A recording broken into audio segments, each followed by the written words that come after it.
It's time for TWiT Wow! It's our holiday special, so ladies and gentlemen, please do not expect cogent tech commentary on this episode of TWiT. We've got John Hodgman, we've got Paul Roderick, we've got Paul and Storm, and we've got Jonathan Coulton, and it's our annual get-together where we just talk, have fun, get ready.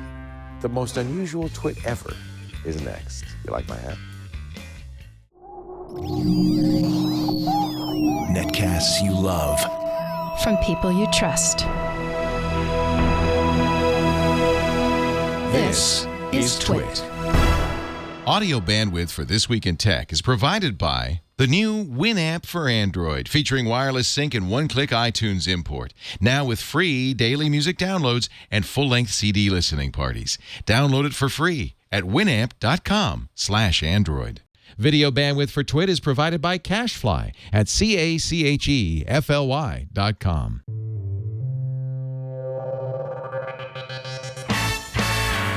This is TWiT, This Week in Tech, episode 385, recorded December 13th, 2012.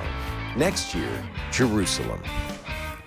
This Week in Tech is brought to you by Stamps.com. Use Stamps.com to buy and print real U.S. postage the instant you need it right from your desk. For our special offer, go to Stamps.com, click on the microphone, and enter TWiT. And by Ford, featuring Bliss, the blind spot information system with cross-traffic alert and active park assist. Check out these available options on the 2013 Ford Fusion and 2013 Ford Taurus, or learn more at Ford.com/technology. And by Squarespace, the fast and easy way to create a high-quality website, blog, or online portfolio. For a free trial and 10% off your first purchase on new accounts, go to squarespace.com and use the offer code TWiT12. And don't forget to try out their newly launched developer platform for complete code control. And by Audible.com. Sign up for the Platinum plan and get 2 free books. Go to audible.com/TWiT2. And don't forget to get your copy of Brandon Sanderson's Legion absolutely free at audible.com/Sanderson.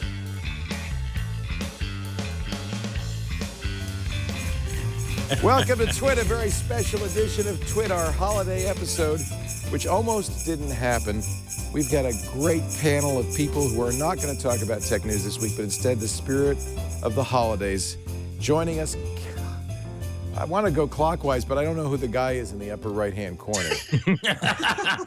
John Roderick is a surprise fill-in guest. He's joining us from Roderick on the Line, the great podcast, and of course, his band, the Decemberists, which I'm a big fan. There he is, Paul Roderick. Paul Roderick. Sitting next to him, John Hodgman, who apparently is doing his impression of Gary Sinise in The Fifth Element. I'm just waiting for blood to dribble down his forehead.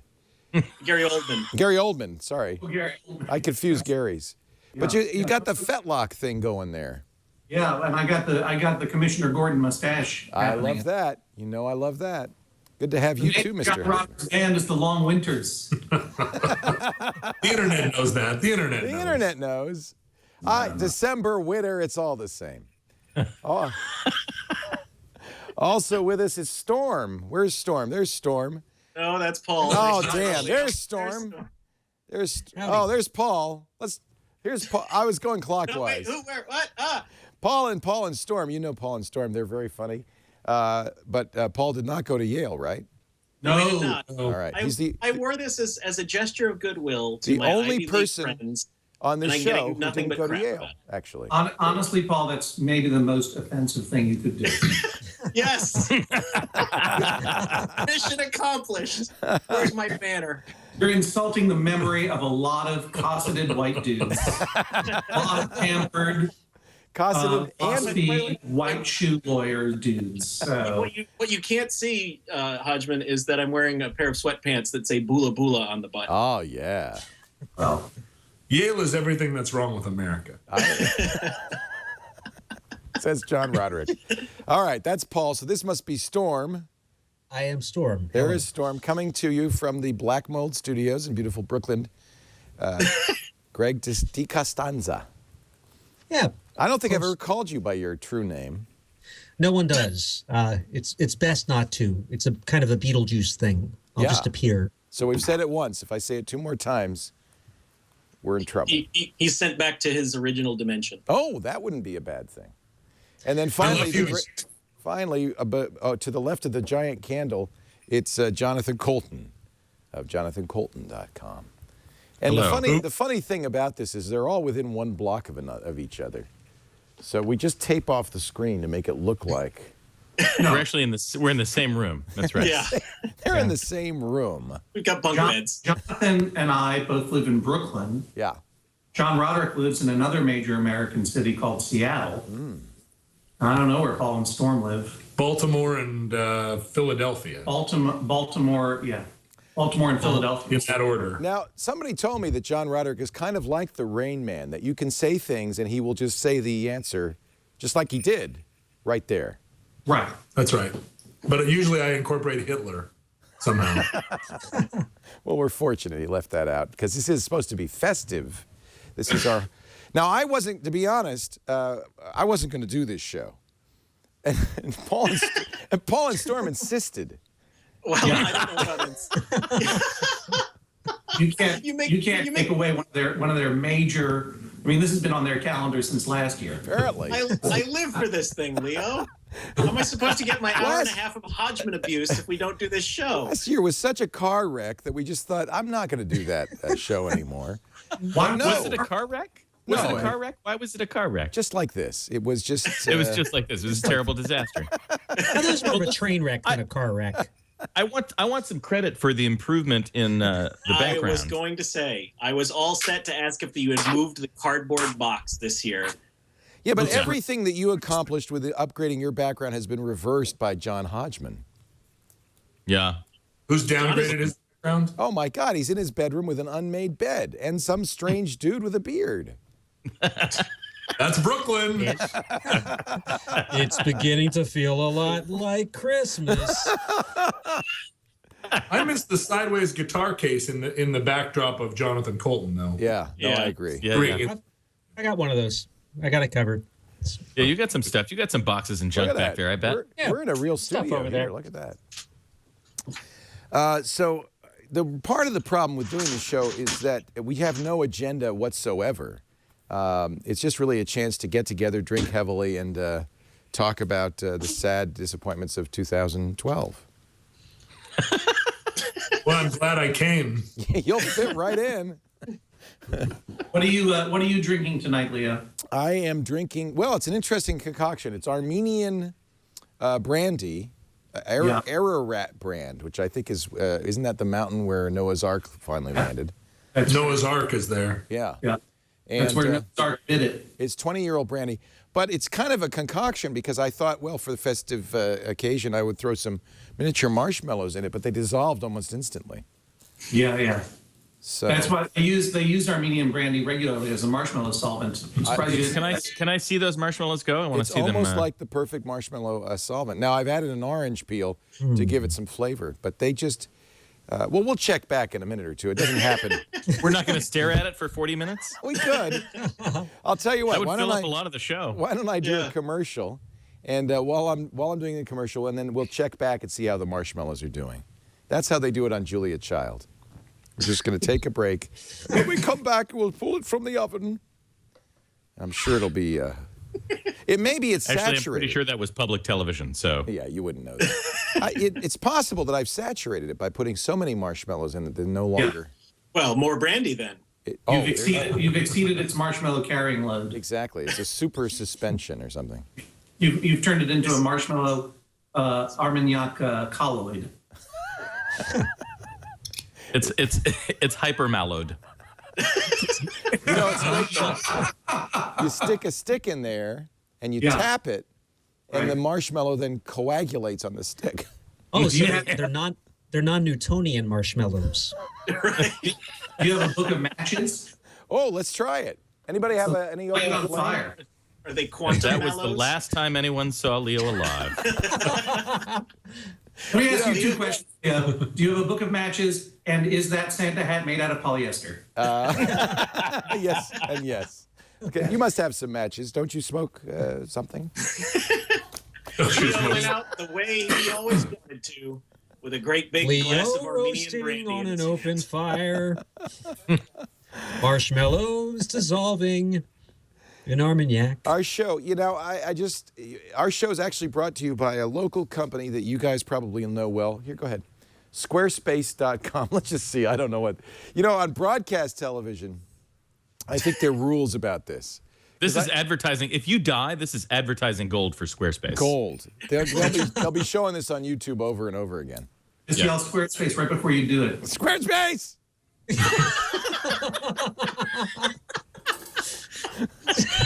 I think That's the worst battle cry ever. You have to drop the lighter into the glass, Leo. I think that's For how it works. Squarespace. Yeah, keep the lower third up. Squarespace! It doesn't work. I think we found out that marshmallows are actually a very effective fire retardant. I think they're going to be really happy with this ad. Now, Hurricane Sandy. Now, this was an event that probably you guys have some stories about because, of course, at least some of you are on the East Coast. Yeah. I don't know if you know, but Pier 1, which is the network provider for Squarespace, this is still a Squarespace. Thank you. You can leave the lower third up. Was, of course, flooded in Hurricane Sandy, and they made a mistake. They put the generators in the basement. So the power went out. The generators are... Pier 1, the retailer of wicker chairs and I may have the name wrong. Oh, isn't Pier 1? It could be Pottery Barn. It's one of the big network operations centers. Oh, okay. Yeah. Anyway, they did have one generator, but it was in the attic. So there's two big clients at Pier 1. One is Squarespace, of course, and the other is Joel Spolsky's company. They make Trello. Wonderful. One of my children is going insane. All right, I'll go see it. You take care of it. They just love Trello.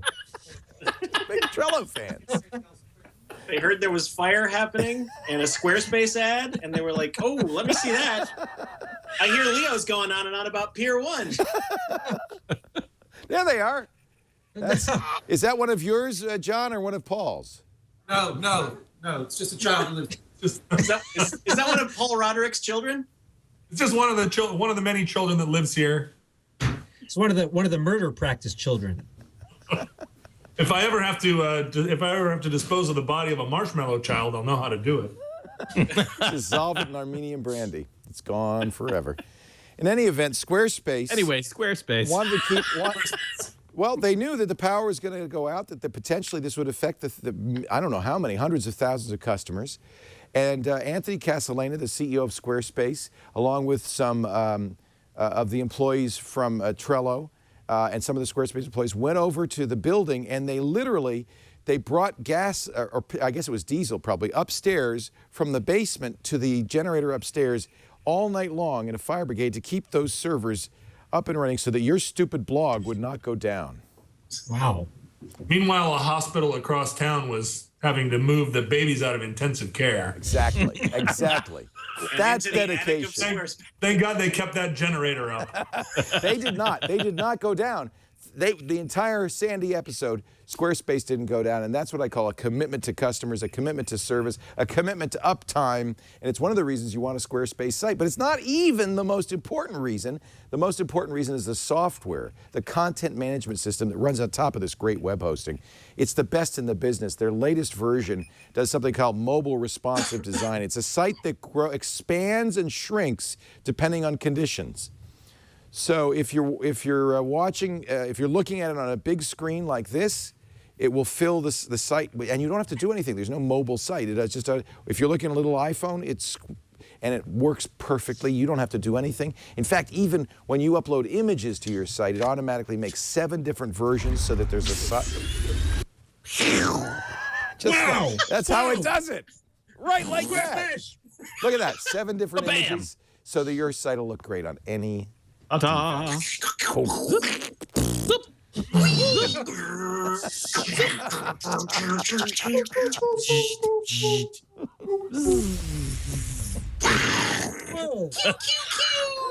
That's the last time I put marshmallows in my cognac.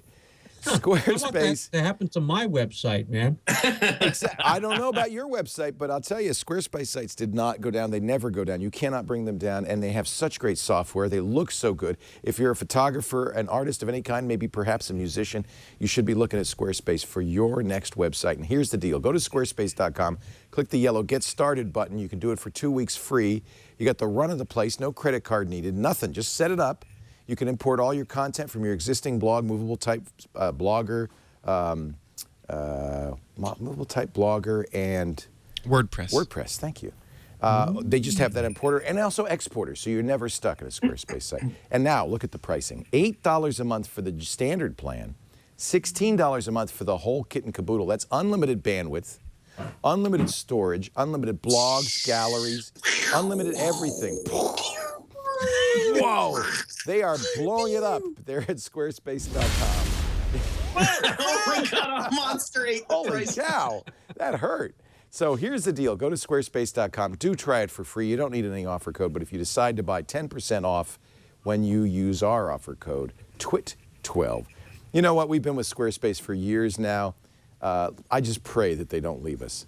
So please, guys, this was an aberration. Usually we do a great ad. Squarespace.com. Show them, folks. Go at home. Show them how much you love them. Sign up for a site today. Tell them Paul Roderick sent you. It'd be good. Well, wait, check the marshmallow status before you. How we doing marshmallows? We actually have saturated because they haven't dissolved at all. I put a lot more brandy in there. And you're probably thinking I'm a lion sack of you know what. But a lion sack of posset.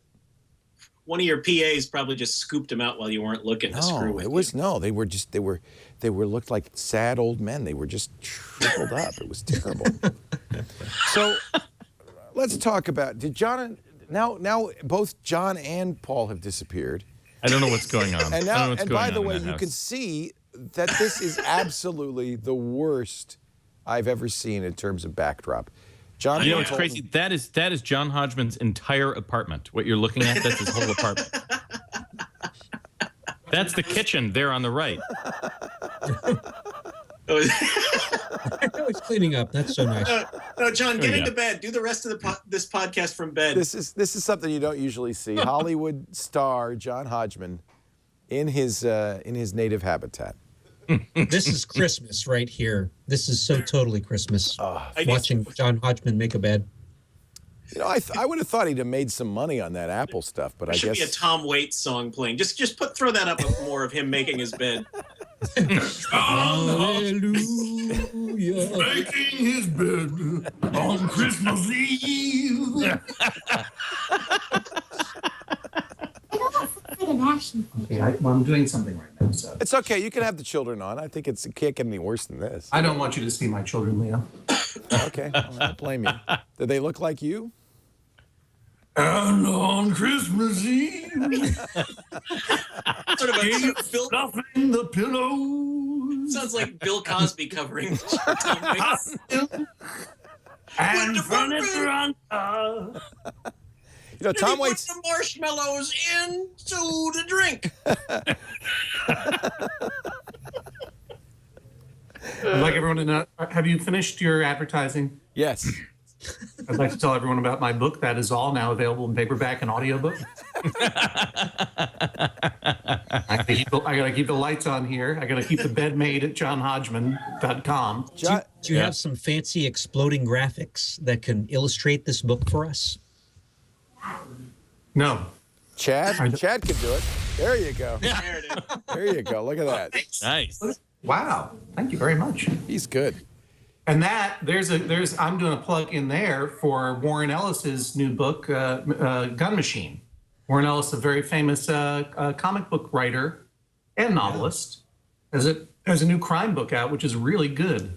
It's scary. Isn't that nice of you plugging up? And he's giving these books away. He'll leave one somewhere in the world, and I think that's in New York City.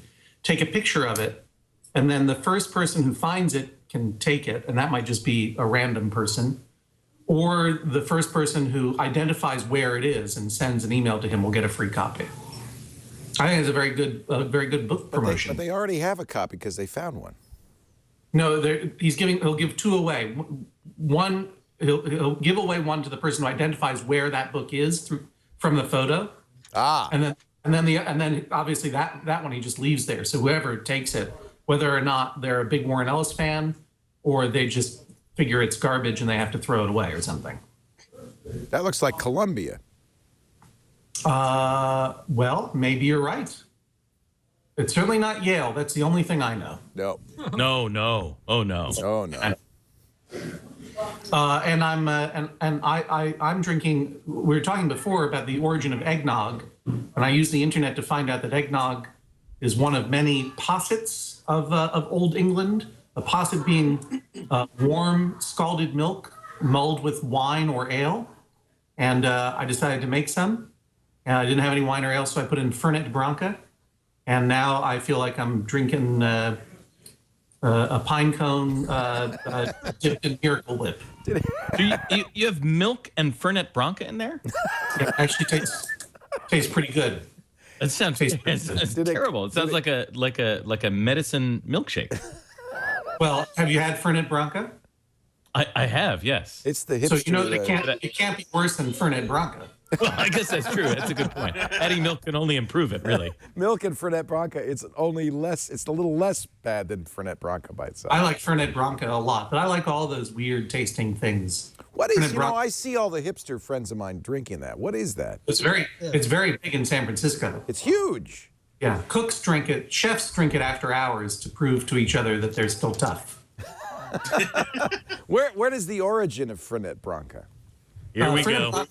Fernet Branca is an Italian liqueur, one of many Amaros, which is Italian for bitter, which you order as an aperitif or digestif. In almost any Italian restaurant, you'd see a dozen or more. If you go down to Mario Batali's restaurant Lupa here in New York City, you'll see a wall of these Amaros, and there are many, many different brands, different kinds of varying intensity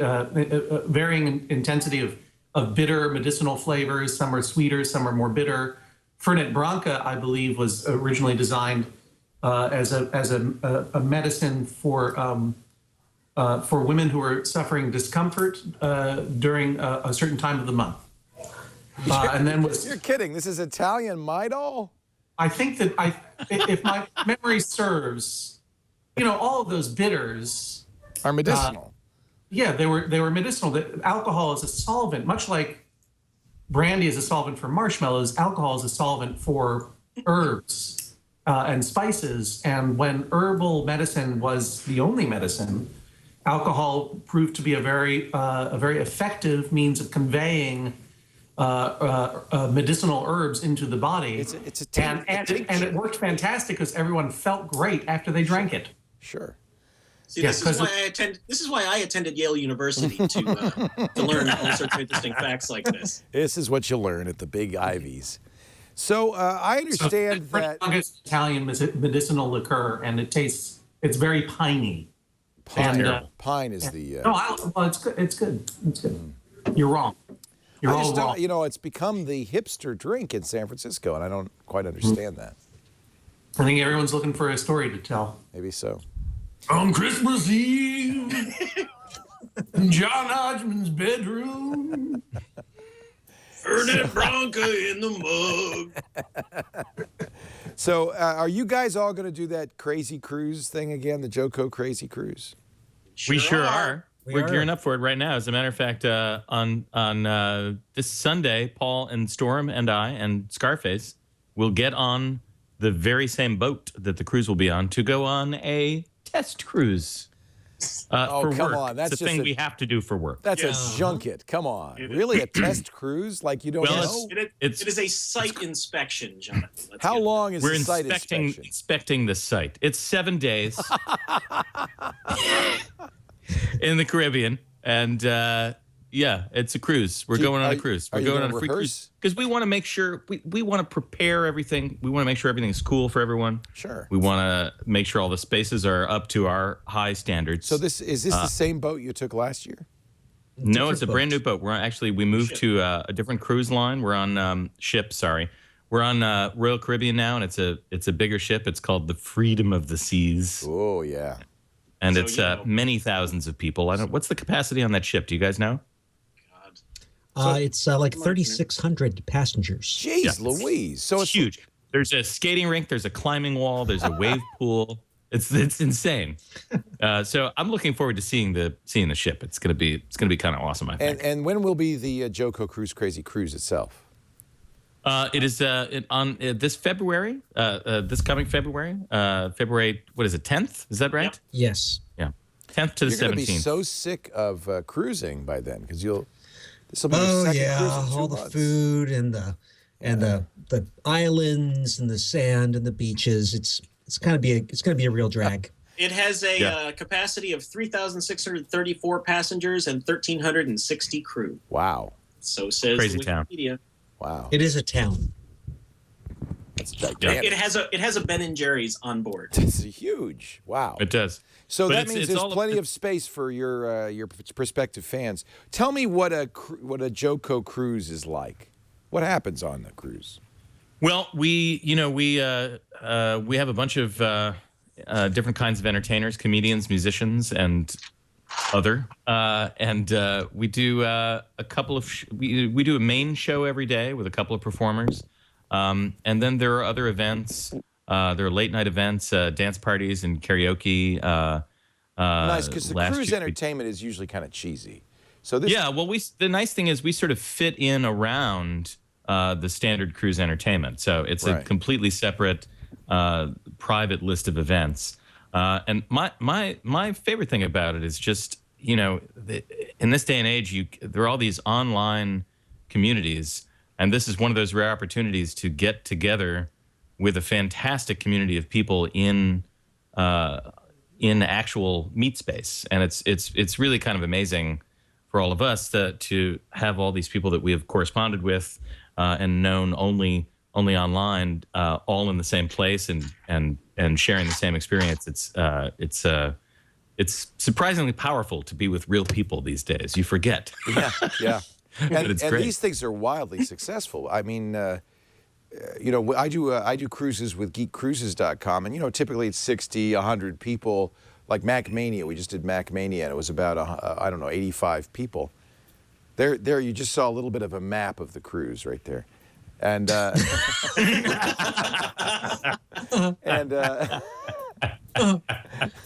You'll be on the cruise. I think This John is Hodgman interesting is to you. jealous. But you get how many people do you get on these cruises, Jonathan? We've been growing bigger and bigger every year. So the first year we were at what, 400? Wow. No, Yeah, three something. 370. Yeah. Yeah, Storm knows better than I. Storm's the numbers guy. Where are we at, Storm? We had the first cruise in 2011 was 372. The second year was 540. And this year we are expecting a total group size of around 700. Wow. So you're going to Kinda take crazy. over that ship. Actually, not really. I mean, we're less than what is 7 into 30. So we're what, like half the ship? We're really.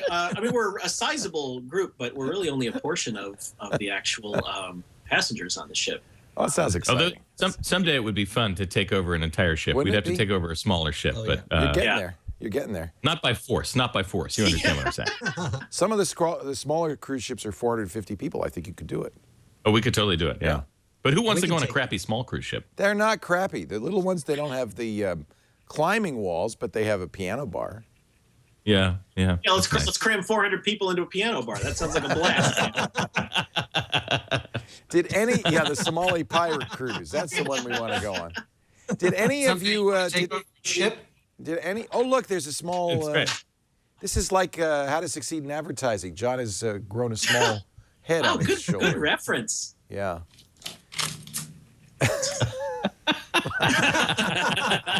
The children have spoken. boy. There is your Christmas card, John. Kids write the darndest things. Lies, the paper says. Lies. Did any of you go to the 12-12-12 concert yesterday? The big benefit for the Sandy refugees? I couldn't get tickets. Really? Also, I was having steak with Jonathan Coulton. There you go. Looked like an amazing. How did you survive? How did you survive the hurricane? Very easily. Where we were, it was not.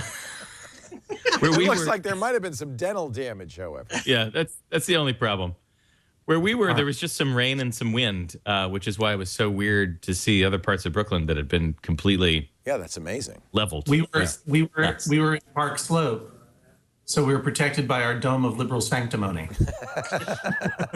The weather did not touch us at all. We just exchanged sustainably harvested organic Halloween candies with each other in our homemade and/or Etsy sourced costumes, and enjoyed ourselves while Red Hook and Staten Island drowned.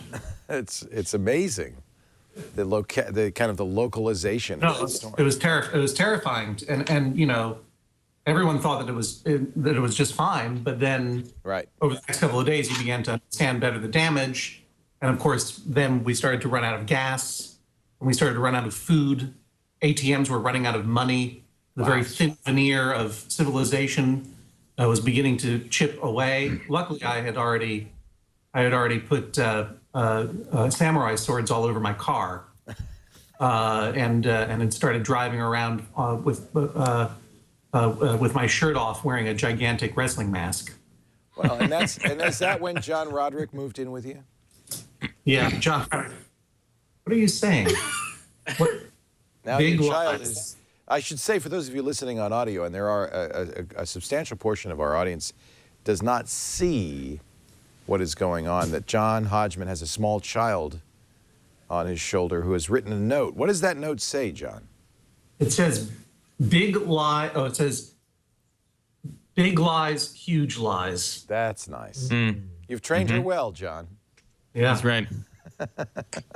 But in any case, luckily I had already outfitted my massive 16-wheel supercar, and was able to rescue a few people, and then apparently mute his microphone. And then he muted his microphone. Yeah. Whatever he said was classified anyway. So it's classic Hodgman. Classic Hodgman. Boy, oh boy. And it cannot be replicated. So I understand that. Did Roderick do an album with you guys? What somebody was saying that you guys? Well, so I'm glad you asked, Leo, because John Roderick and I. One Christmas at a time. That's right. This summer, John Roderick and I got together and said, "Hey, let's make a bunch of money by doing covers of classic Christmas songs. Everybody's doing it. Wow. It's obviously a way to get rich."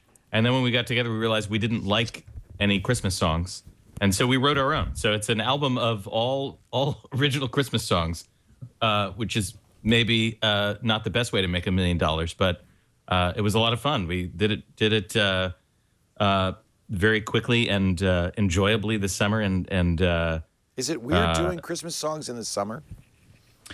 It is, except the when you're doing a Christmas song, it's I don't know. I always try to write around the thing that I'm trying to write about, which is... You've done Christmas songs before. Beta Prime is a Christmas song. I have. Karen Beta Prime and Christmas is Interesting is another one. And, I like to find stuff that's a little bit just an offshoot of the idea of Christmas. So, one of my favorite songs in the album is a song called The Week Between, which is about that week between Christmas and New Year's. That's kind of this melancholy, weird nowhere time.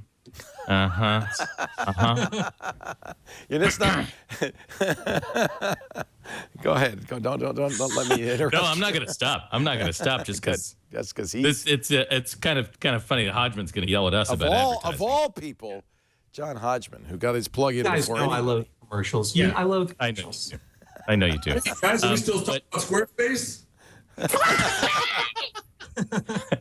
Hey, no, I was just talking about the new hit holiday album, One Christmas at a Time. I think, is there any way we could get you guys to perform a little bit of that? That's it right there. That was interpretive. Storm, is that a gallon jug of Jägermeister? It's the largest bottle I've ever seen, actually. It's impressive. Yeah. Talk to the deer, folks. Talk to the deer. But that is a tradition, actually. Of I think that started early on, many years ago, when we first started doing these shows.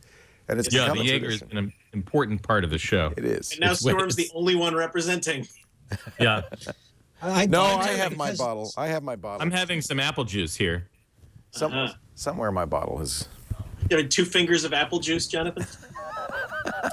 Having your apple juice neat? It's single. 2 fingers, 4 fingers, whatever it takes. Single malt apple juice. It's a. Yeah.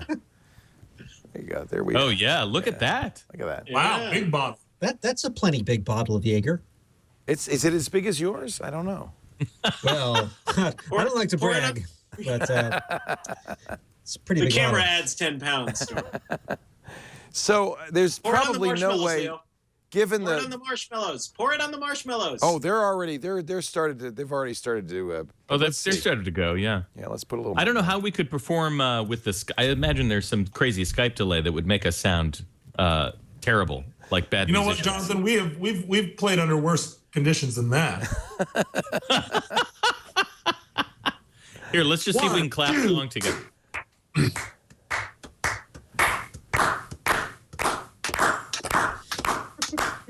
Perfect. One Christmas pretty well. at a time. One Christmas at a time. Oh yeah, one Christmas at a time. One Christmas at a time. Squarespace. Woo. Oh yeah. Whoa. Baby. Yeah. It's like that. It's like 10 original songs that sound just like that. It's really good. Oh my God, you guys are going to love it. I'm serious. You guys are really going to love it. No, in all Buy it seriousness, now. the title track is the catchiest thing I've heard in about 10 years, and you will hear 10 seconds of it, and you'll be caught in your brain, and you'll be happy about it. All You'll right, have let's to drink it off. Let's play. We could play a little bit. We've got the technology. I'm going to get Chad. He's going to. I think it's online on your website, jonathancoulton.com. It is. It's probably on Spotify too. It's on Spotify and iTunes. It's in all the places. You can get it. All right, so we'll pull it up here. And while we're pulling it up, let me do a little ad for another sponsor, a sponsor with even a better sense of humor than Squarespace. So they're going to love this. It's called the Ford Motor Company. Perhaps you've heard of them. The what? I Motors. think They make motors? I think you should just let Paul Roderick talk for 2 minutes about the Ford Motor Company. And there's your Paul, have commercial. you ever driven a Ford automobile? Listen to me right now. I'm going to tell you the serious truth about Fords. As a touring musician, there's only one motor vehicle, and that is the Ford E350 van, 15-passenger van. Any other van by any other maker is insufficient to the task. I think that's actually true. Yeah, That's not even. I would concur. Yeah. Now, I wish that Ford would put some of the high-end, technology in the van that they put in their cars. I don't know. Do you get things like the blind spot information system, Bliss, in that van? Do you have Bliss in that van? You don't want to mess around with any of that sissy crap. You put a V10 motor in the front of a steel box, and you drive it across America. Yeah, it's basically a big black coffin filled with metal parts. Just drive across America with a snake on your neck and a dream.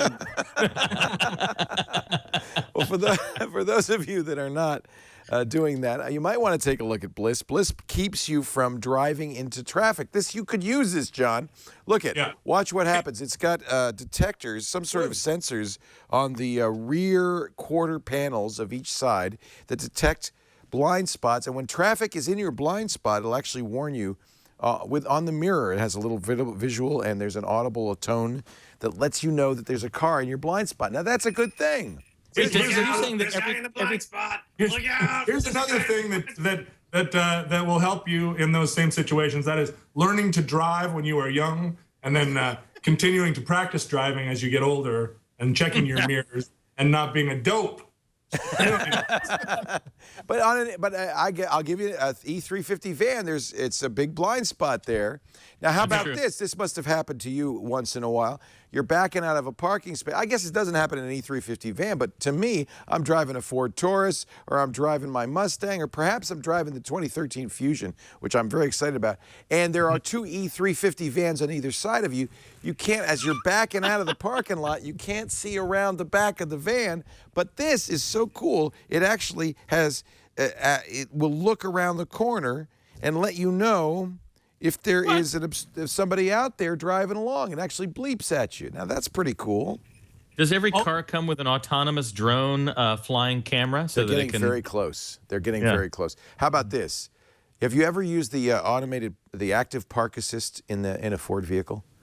I never have. This is scary. I like the looks of it, though. So you're driving along in the car, and it actually looks at parking spaces, and when one is big enough for you, it says, hey, I'm looking. Hey, I found a spot. Watch this. Space found. Pull forward. So you pull forward, you put it in gear, and then you take your hands off the wheel. Watch this. Get the F out. I'm not kidding. It actually parks you. I've done this. It's kind of amazing.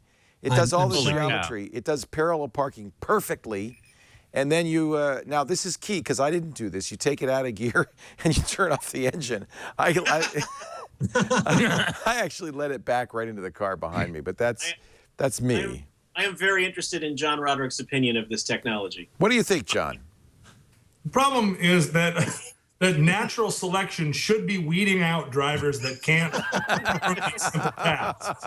And these technologies are thwarting natural selection, and our roads are going to be filled with old people and people that should never be behind the wheel. People who can't parallel park. Yeah. But they're already there. They're already there. You should stay home. Or you should drive around in a rascal. Leo, can I send you a link to a YouTube video of me taking 2 minutes to unpark a car that John Roderick parked? Yes.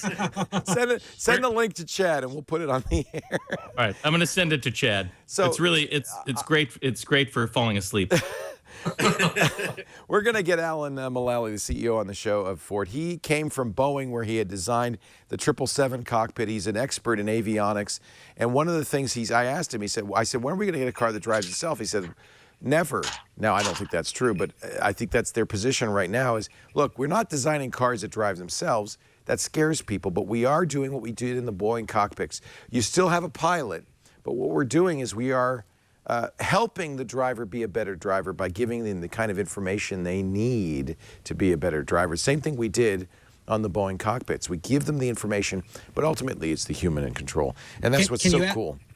Can you ask them to hurry up and make the jet car already? I keep saying that. I said, when we had somebody actually, I was at an event with Alan, a dinner at CES last year, and somebody did ask him that, when are we getting flying cars? And he said, no. He said, are you kidding me? Think about it. Really, seriously. Do you want flying cars? Do you really? If they had blind spot maybe you sure. get all this autonomy in there, maybe. But I'm telling you, you don't want the kind of people you see on the road today flying. Yeah, that's a good point. That's not a good idea. You do want to take a look at the amazing stuff in the 2013 Ford Fusion and the 2013 Ford Taurus. These are available technologies, the Bliss with cross-traffic alert and the active park assist. In all seriousness, I'm going to be spending some time at the Ford booth at CES, talking to their CTO, Paul Mascarenas, talking to some of the amazing Prasad, who's opened the Silicon Valley Ford office, where they're getting developers to write software for the API in Ford vehicles. It's amazing what they're doing. They're really seeing the automobile as a platform for technological advancement. It's very exciting. I know you guys, I know you're Brooklyn hipsters, Maryland hipsters. Some of us. Wherever you are. If I can just comment, I feel like I'm going to regret this, but go ahead. The 1967 Ford F-250 was a perfect motor vehicle. Yes. And they never should have changed the design at all. They should still be making that truck. I drive a 2010 Mustang, and I have to say, I agree. I love the big iron and 8-cylinder engine. It's just power. It's wonderful. But I also admire what Ford's doing, which is taking all that great technology, that engine, the drivetrain, real American cars and then adding technology to make them smarter, better, more exciting. And I think that's a perfect melding. I want you to go to Ford.com/technology, check it out, and also go to a Ford dealer near you. You'll go further in a Ford. I don't know. You think they'll pay us for that ad? I bought it. Did you buy it? I'll pay you. That was fun. How much you want? Yeah. I'm not kidding. You hipsters, you go, no, I'm going to drive a Saab. I'm going to drive, a Subaru. Uh-oh. So here's a car that John Roderick left me about parked. a half inch on either side. He parked the car. Now, how many back and forths is that now? You can't get it out, can you? How did he get it in? He literally muscled the cars out of the way. Does the Ford parking assist let you say, like, I would like to touch each one of these cars as I am parking? No, it won't let you do that. It won't let you touch the car. Yeah, see, in Brooklyn, that's how we do it. This is a standard. Look at this. This is a pretty standard parking situation. Look at this. I feel like there should be some theme music or something. How many back and forths did it take you, Jonathan? Yeah, this is where you're almost out. I didn't count, but it really took me about 4 minutes to get out of the space. And John, is it your Paul? Is it your feeling that this is some sort of test of manliness? Numbers. No, but when I parked that car initially, I didn't touch either car. So close. 12. It'll take 12. Almost there. Here we go. Yeah. Oh, he's free. Yeah. Nice job. Nice job. Oh, but then you stop. Yeah. Rock and roll. Chad, you're a genius. I love it. Yeah. I know you guys are all musicians. I'm hanging out with like these hip, cool musicians. I'm just some old fart from some small town in California, but I got a horn. And you can buy and sell the lot of us. I'm not afraid to blow it. And for the record, Leo, we're not really hanging out. I mean, it's No, I know. I'm not with you guys. I understand. You're putting up with me. I understand. No, I can understand that. You don't want to be, tarnished by hanging oh boy, out. the holiday blues are hitting hard all of a sudden. Wow. Yeah. It's all that marshmallow and brandy. It's a bad combination, Paul. I got to tell you. It brings the sadness on. It brings on the sadness. Sometimes I get in a fight, but mostly I just cry.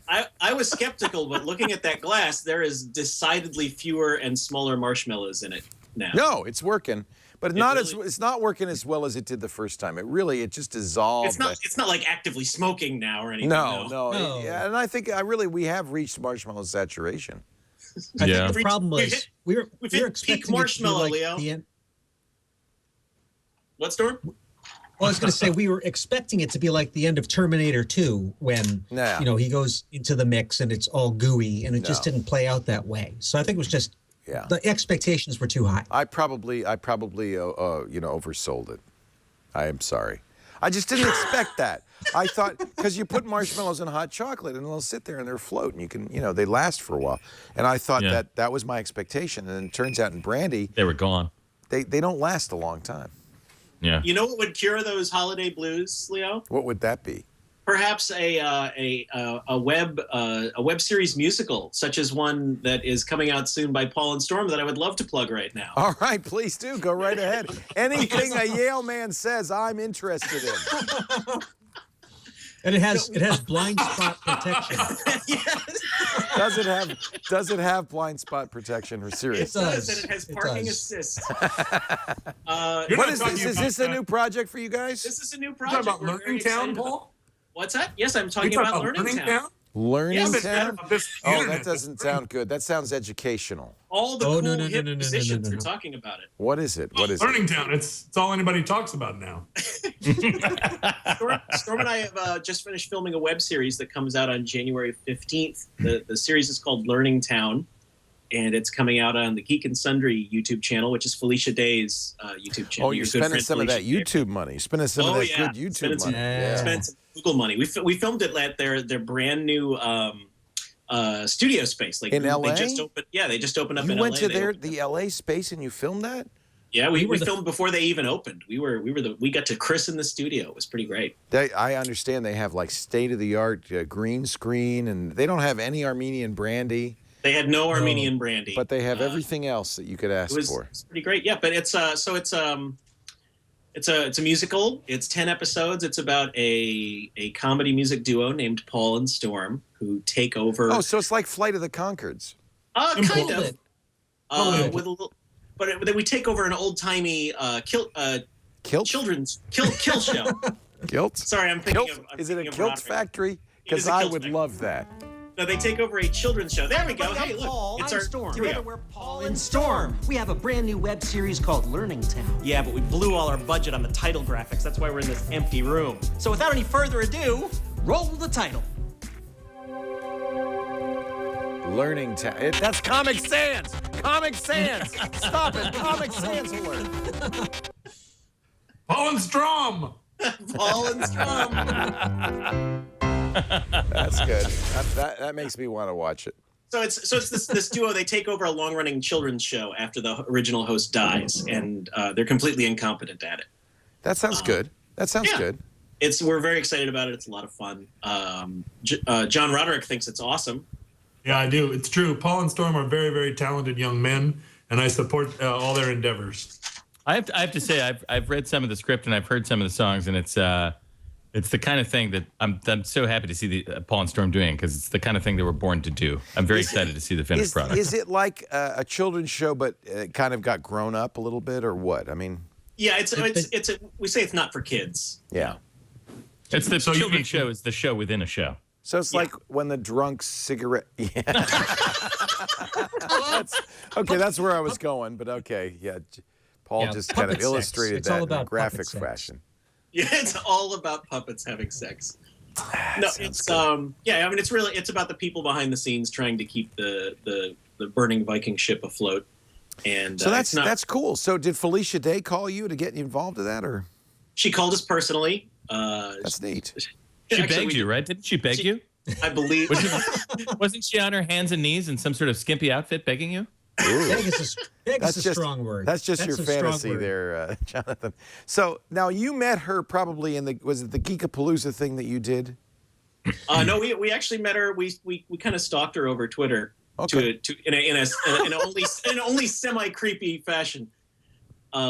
When we first started our podcast some time ago, one of our little goals that we set was that we wanted Felicia Day to notice us. Yeah. Without her actively trying to make it. We could easily have just bugged her over and over on Twitter or something. Right. But no, we just wanted it to happen sort of organically, and it took a few months, but she finally acknowledged our existence, and we celebrate that day. Instead of bugging her on Twitter, we started a podcast so we can get people to bug her on our behalf.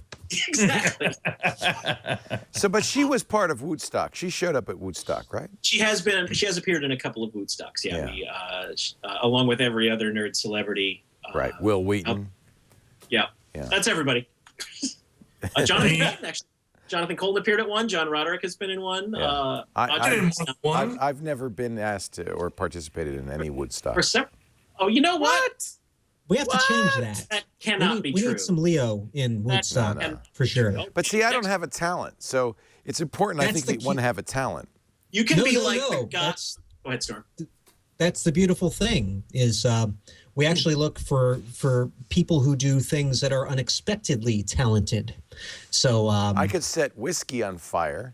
That's what I'm talking about. So remember the hip hop group from the '90s, Arrested Development? They had the old guy that just sat in the sort of throne and was wise. That's you. Yeah. That's Leo. His name was Mr. Wendell.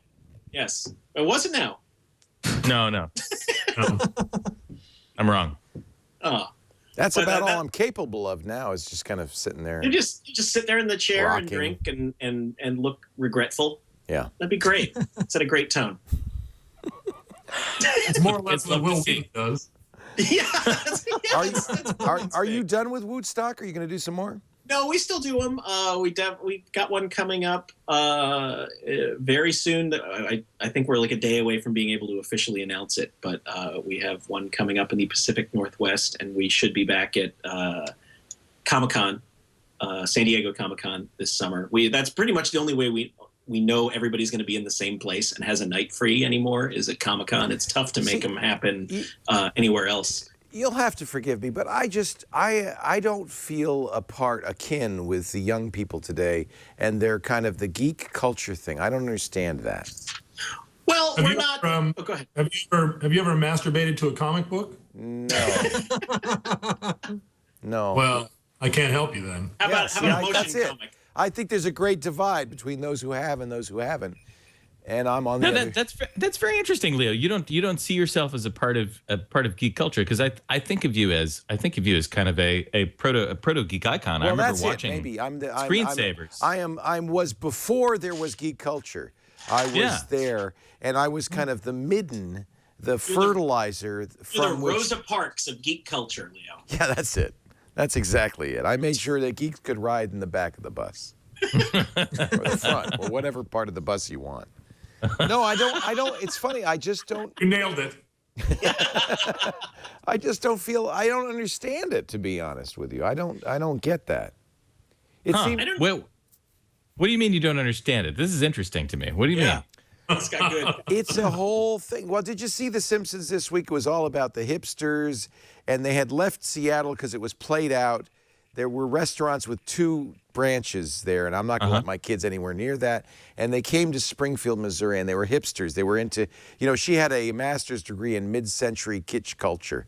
And I just felt like, they had wallets attached to it. Do you attach your wallets with chains to your pockets? No. I used to a long time ago, but that's really pretty 2002. It's played out.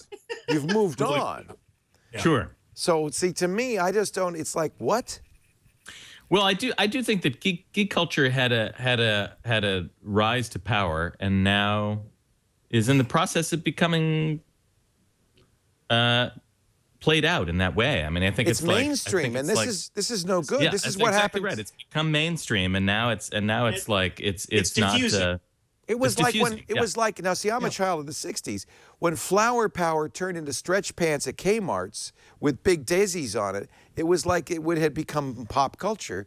It had become mass culture, and it was no longer cool. Yeah, there are many aspects of niche culture that are becoming mass culture, and it's like, all these niches. What's the next big thing? What's the next thing? Mummies. It's I can't think of anything. I would say it's web series. It's got to be web series. That's it's not like zombies. It's not even web series.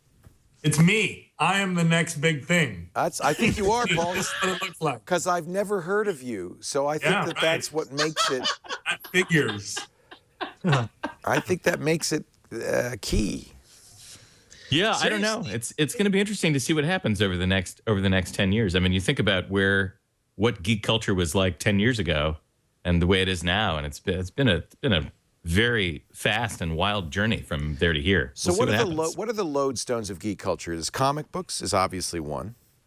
Mm-hmm. Gaming, I would say gaming is a big part of it. Gaming, but now even gaming is very divided into different segments. You have you have people who are Mario, like they're all about Mario or Zelda. That's the Nintendo group, right? And then there's the modern group, the Call of Duty group. That's a very different group. Those two don't. Well, there's also the people who do tabletop gaming. Like there are all these different subsets. That's really out of control. And they have 10-sided dice. And they do that. Yeah. Yeah. Did you ever play Dungeons and Dragons, Leo? I didn't, and I don't know why, because that sounds like something I didn't either. liked. I had the same thing. It just never came up somehow. I played chess. I didn't. Heard of it? Yeah. Did you read Lord of the Rings back in the 60s, 70s? Oh, yeah. I masturbated to Frodo Baggins. Oh, who didn't? So this is a big weekend for you then, Leo, isn't it? It is, actually. And you say you don't understand geek culture. You have masturbated to Frodo Baggins. Now, actually, I did play a lot of Risk. So somebody's mentioned Risk. I did. See, I think I'm of a different era, really, a different generation. I'm starting to see. I didn't used to feel old, but I'm starting to see a generational rift. Yeah. Well, I hear you. I think that's true. And you're getting old enough. You're not old yet, but you're getting old enough. You're probably starting to see the outline of that. Oh, yeah. Like you see people on some social sites that are nostalgic about Pokemon, which Right. I get it. That's been out since the early 90s. But to me, it's oldies. That's something. Yeah, that's like that happened like 2 weeks ago, didn't it? To be nostalgic about that. But even though like the specifics change, sort of that vibe remains the same. So even though, yeah, geek culture is like very big in the public eye, Big Bang Theory and all that, there's always something underneath that will pop out later. The thing that everyone's making fun of now, that 5 or 10 years from now will become the thing that's like, oh, wow, we never appreciated it. Now it's safe to talk about that again. Well, isn't Big Bang Theory, though, really the end game? I mean, isn't that when you would know it's over? Because it's now on national network television. And in fact, I think in many ways it's kind of disrespectful. It's kind of like, it's kind of pigeonholing geeks in a certain way that I find offensive. Maybe. Well, yeah, I mean, I think it's one thing that characterizes geeks, it's that they take offense at everything. Ah, there you go. Now, John Roderick is another one who, I think that I've heard him say, I'm not a geek, I'm a dork. That's the thing that you were before there was a geek. I'd agree with that, actually. Yeah, it makes sense. And I think, obvious.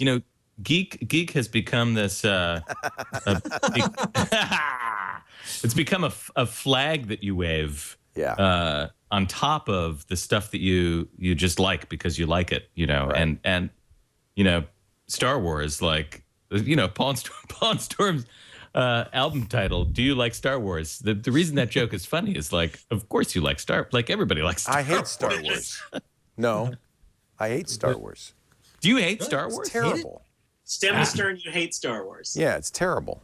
Now you're just being argumentative. No. Move to strike. No, in fact, unfortunately, I feel like I cannot express myself about this because I will become a pariah within the geek community. Because now all the geeks are going to jump on you, but right? It's terrible. It's badly plotted. It's stupid. It makes no sense. It's just crap. George Lucas is a hack. Wow. Aaron, are you a fan of other science fiction franchises? I love science fiction. I have to say, I've never been a fan of science fiction on the big screen because I feel like it's too hard to make science fiction well, make it real. And in the books, it's really vivid because it's, you couldn't make Ringworld into a credible movie because it's too big, it's too elaborate, it's too difficult. And Lord of the Rings, it was a great. So you masturbated to Harlan Ellison novels. I did. That was my problem. Yeah. Actually, you know who was really sexy? And it was Robert Heinlein. But that's mostly because he thought women were just objects for fun. Right, that's sexy. Sure. That's very sexy. Don't tell our wives. Squarespace. Let me take a break right now. You know what's sexy to me? The idea that Leo? This show is going in a good direction. I actually want to talk to you a little more about this topic because actually I think this is an interesting topic. Yeah, drink some Jaeger. I want to talk more about this. But first, a word from stamps.com. This is sexy. Printing your own U.S. postage from your computer and printer. Now that's a party waiting to happen. You print that postage. You print that postage. You print that. Put that stamp on that envelope. Postage. Ain't no party like a postage printing party because the postage printing party's got postage. Stamps. Oh, lick that stamp. Lick that stamp. Well, and that's one of the things that's different because you don't have to lick it and stick it anymore because stamps.com, you print it out. James, this is fun. You print it out and you... I think a lot of people think that it's all about stamps, but that's just the name. It's not. Mm-hmm. It's about you could print on the envelope.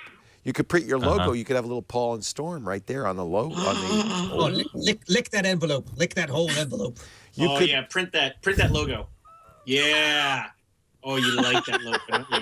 You like that logo, don't you? Oh, who's a naughty logo? Oh, look at you. You gonna put something in the envelope? You gonna put it in? You're gonna seal it? Wait a minute. Did you? You guys must do fulfillment on your CDs, right? Sure. Yeah, Are you going to the post office and buying stamps? All the time. What are you just nuts? one at a time? Or I buy worse, them one at a time. I bet you guys have what's called a Pitney's Bowes postage meter. Get that? What? I know of what you speak. I know the exact. You don't want that. You got to lease it. You got to pay. It's got special ink. You don't need that. Your computer and your printer can print everything you need. All the fulfillment. If you're selling, maybe you're taking PayPal payments or Amazon. Maybe you're doing. You're not doing Etsy. Do you guys do crafts of any kind? Oh yeah, I make dioramas out of noodles. Perfect example. I need The last thing you want to do is spend time doing the mailing. You want to focus on what really counts. Dioramas of noodles. So here's the deal. You go to stamps.com. This is the pro tip for mailing. It will help you do all your mailing. You click, you print, you mail. It's got a USB scale, so you know exactly what postage you need to use. And look at that. That's brushed aluminum, kids. That's not some cheap plastic. That is a brushed aluminum scale. And by the way, I'm going there right now. I'm going to get one of those scales. That looks awesome. I'm going to get you that for free. Wait a minute. Click the radio microphone up at the upper right-hand corner there. And, and enter the word TWiT. Okay, I'm watching the video while I'm doing it on the website. This is and crazy. then you're going to see that. Now, wait a minute. I know we have the older scale on there, but we can get you the new scale, I promise you. Here's the deal. All you got to do is sign up, use the offer code TWiT. You'll get a 4-month trial of Stamps.com. You'll get a $5 supply kit. You get the USB scale for free. And I'm going to send you $55 in postage coupons that you can use over the next few months. Your postage is free. Do you understand that? Free. So you could mail. How many CDs would $55 mail out? At least 800. Just one, I think, right? They're really big. They're really heavy. Very large you need CDs. a scale, Jonathan, because yeah, maybe I'm doing it wrong. I don't know. I think you're doing it wrong. You need the scale. I just put $55 on it because I don't want it to get sent back, so I put like extra postage. So Have you ever done that? You put 3 extra stamps because you don't want to get it back? Sure. All the time. Stamps.com. I'm just telling you. You know, Leo, when I was an undergraduate at Yale University, many was the time I would sit around with my fellow Ellie. Eli. No, I believe we call ourselves Ellie. Eli's. And we said, one day, we will all have a personal computer. And we will use that personal computer to print out postage in our very own homes. That's exactly right. That's the future. It's now. It's happening at Stamps.com. Hey, let me ask you guys. You guys are young enough. You all had computers in college, didn't you? I borrowed a computer. A couple of years in, I had a what did I have? I had a Mac SE. Wow. Oh. I had a typewriter. Not an electric, a manual typewriter. That's how I wrote my papers at Yale. And did you type them on rocks? On a box? No, on rocks. You type it on paper. We had paper. It wasn't that long ago. As you carried it uphill you both ways. Chisel it on the rock. No, we had paper. Although in the basement of my dorm at Durfee Hall on the old campus, they had a plaque that said Rackety X Coax Coax, which was the Yale cheer from Aristophanes the Frog. I bet you didn't know that, Paul. Oh, you must be referring to Paul Roderick, who did not attend Yale University. That was great.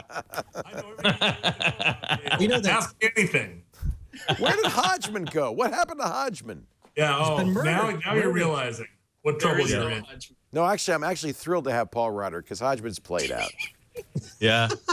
Paul Roderick is the new John Roderick. You're making the baby cry, Leo. You know, it wouldn't be TWiT if we didn't make a baby cry. That's true. It's kind of the secret to the whole thing. So you had a computer late in like the last couple of years. How about you? I did. I remember I took a computer science class, and so I got an electronic mail account. Wow. It was a new thing. And I remember I would send emails to my friends in the class and say things like, "I hope you've enjoyed my electronic mail." We all thought it was a big joke.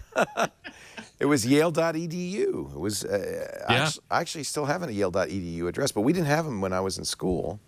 Right. They gave them to alumni later. That's kind of cool to have. Yale was very early on into email and technology and getting involved in this, but not in my time. No.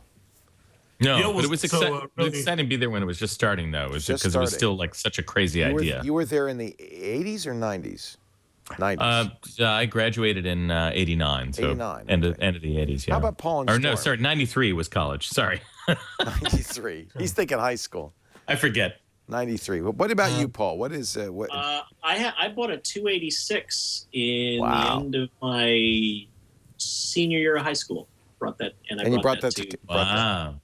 And then I upgraded to a 386 partway through college because I wanted to play Wing Commander. Wing Commander, great game. I lost most of the fall semester of, what was it, 89? When was it that it came out? I think it was fall of 89, I think. I lost most of that semester to playing Wing Commander. That's awesome. That was a fun game. It was a lot of CDs. It was like 800 kabillion. It was floppies back then. It was floppies? Like 10 or 12 floppies. The first couple copies were, yeah. Wow. First, I think like Wing Commander 3, I think was the first game certainly I ever owned. I think it was Wing Commander 3 that had CDs instead of floppies. I feel sorry for kids in college. It must be today. It must be so distracting. They could games. They could. True. They're a mess. Well, they've got their computers right in their pockets with the smartphones. Right. Imagine that they're pretty much always connected. Right. Which it seems normal enough to us now, but it seemed like you'd lose a lot of that experience. Like back when we were in college, I remember going to the computer lab. Like I had a Commodore 64, but it didn't quite get the job done. Wait a minute. You brought a Commodore 64 to college? It didn't last very long. It did not last What are very you long. not? You thought it was a real computer? No, I originally did. Fortunately, I went to the university. Your roommates must have howled when you brought. Look, I brought my can't Commodore. stop playing Chisholm Trail. I can't stop. Did it have a cassette drive, Storm? I originally had the cassette drive. I did have the cassette drive. Yes, I did. That's ambitious. That's optimistic. That you're going to be able to use a Commodore 64 in any way that would be helpful in college is optimistic. I had the first PC. I had 64K. Yeah, there you go. I used WordStar, WordStar program. Dot commands. And I took that to college with me. But you could do word processing with that. I don't know. Could you hand in an all uppercase 40 character across paper to your professor and say you can do that once. And not necessarily successfully. I've used a word processor to write this paper. I used a pen to give you an F. I have older kids. My oldest daughter is 15, and so I'm sort of, in a way, I'm on the front lines of watching this newer generation. I observe them from behind my wall of Xbox 360 games and old school technology. But it is genuinely fascinating to me to see them. I mean, they were literally born with computers in front of them. My oldest daughter figured out how to use a mouse before she was 2. Like, she got the concept of, I move this thing and this thing on the screen moves accordingly. What is a mouse? What is a mouse? A mouse. But they, it's cliche how they say, this younger generation is all wired and multitasking and all of that. But it's true. They live on texts and instant messages. And they're fine communicating. That's their default method of communication. And we can bitch about it all we want, but it's the same thing that the older generation said when phones first came into everyday widespread use. I'm sure it's just it's a different method of interacting. I don't necessarily know if it is a worse way of interacting. You miss out on things, but you also it's a different. It's an evolution of. I don't know, society. I don't know what the hell I'm saying. We didn't even have a phone. I'm just thinking now, we didn't even have a phone in our dorm room. Mm-hmm. We would have to go telephone? You did not have a telephone in your room? I don't think so. Maybe we did. Maybe you could order a phone from the phone company and have it put in your room. I guess you could. Right. Extra. From Snetco, Southern New England Telephone Company. My younger. Oh, go ahead, Storm. I was going to say that's what the fancy kids did. That's all. Yeah, it might have been fancy. I had a bong. Yeah, sure. And you talked into that. Hello. Yeah. Was it a networked bong? No, it was not a networked. Did you buy it from Ma Bong? But my younger daughter, who is 11, had a sleepover at a friend's house just a couple of weekends ago, and in their basement, her friends, behind their bar, had a wired telephone. And she thought that was the funniest thing, that they had this telephone that you could only get about 12 feet away from the base on. And it was the first, I realized it was the first time she'd ever seen a wired telephone in person in her life. That made me feel old. That made me feel real old real quick. Well, it's kind of one of the things that interests me is that we started with this geek culture conversation, and what I've noticed is it really is generational, that what geek culture to you is really very specific to within a couple of years your age cohort.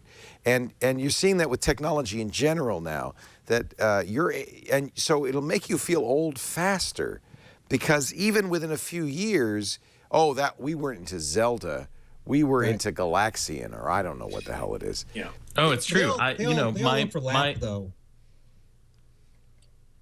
Go ahead, Storm.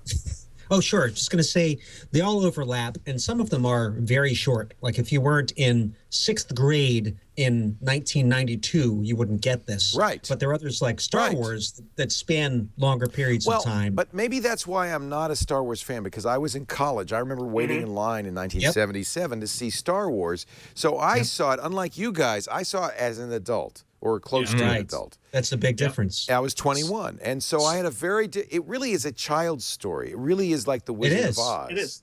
Yeah. It is, and very much. It's inextricably, my own affection for the Star Wars universe. I know they're not perfect movies by any stretch, but they're definitely, it's tied inextricably with your childhood. My childhood memories. Exactly. Yes. I was right in the wheelhouse for George Lucas. I was age 7 through 14 when those movies. So for me to say I don't like Star Wars is offensive in the sense that I'm attacking something that's at your very core. But you're sort of not, because we feel the same way about the newer Star Wars movies. Like we look at those and say, "Oh God, they're Jar Jar. horrible." Jar Jar Binks. Everybody hates Jar Jar. Exactly. Storm and I were just having this conversation not long ago, where, as Storm was saying, like it's a very fine line depending on your age, and when a thing happens, how there is a tremendous affection from a lot of people. I'd noticed in a number of Reddit comment discussions of people of a certain age and younger, their love for the movie The Goonies. I was just old enough when The Goonies came out that I thought it was ridiculous and terrible and loud and shrill and stupid. Right. But then I just turn around and I look at Willy Wonka and the Chocolate Factory or Star Wars, and I really don't have to complain. Or the Elmo Grover divide. Like if you grew up on Sesame Street, you loved Grover. Entire families have been decimated over the Elmo Grover divide. And for the record, it turns out the Grover camp was right. All right, the Grover camp was right. Isn't that funny? And I bet you there's a whole generation of kids who will be offended if I said Jar Jar Binks was stupid. They say, what are you talking about? He was the seminal influence in my growing up years. Jar Jar was everything to me. I don't know anyone who is pro Jar Jar. I don't think there's anyone in the world who's pro Jar Jar. Actually, he's so terrible. He's so terrible. He was just bad. He's so bad, sir. You, sir. Hate, sir. Yeah. Well, and then you do this thing also when you have kids. You sort of try to recreate your childhood. Have you done that? Yeah, I mean, I made my daughter watch Star Wars, and she was like, "Yeah, it's okay. It's okay." I was crushed. I was like, I can't even. I don't even know how to talk. She's a girl. What does she know? No, but it's true. You look at these old movies, and the effects that you thought were so amazing do not age well. No. Of course, yeah. And I agree. It's funny how, at a certain stage of life, if it just here's where we just start talking about how old and sad we are. But there's a certain stage of life where you can identify more with this cultural moment, and then the older you get, the more you start to identify with the generational component of your life. I'll tell you why. I spent a lot of time thinking about it, because we do geek culture shows, and they don't do well.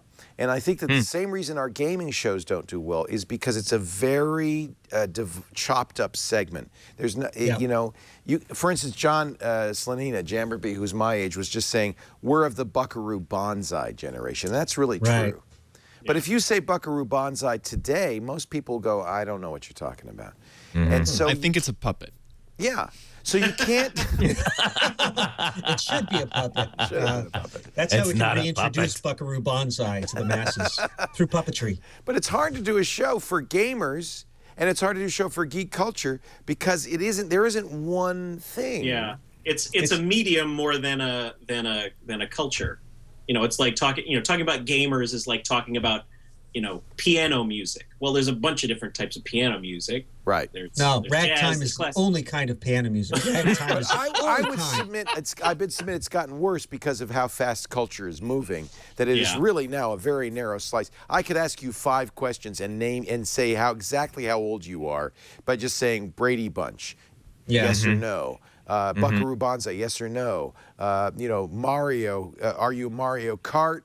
Or are you, you could immediately tell how old somebody is from those specific questions. It's very narrow. I can tell how old you are from one question. I asked them, how old are you? Wow. That's really smart, Paul. That's a shortcut. I cut through all the crap, yeah. That's a Yale shortcut. I was going to say, I learned that in my days back in Yale. You must be a management consultant. You took Shortcuts 101, right? Yeah. Of course. Yeah. So, okay, let's talk about modern culture. What are you guys into? What are you excited about today? By the way, we've completely, but not only did we lose Hodgman early on, but Paul Roderick is now bored to death.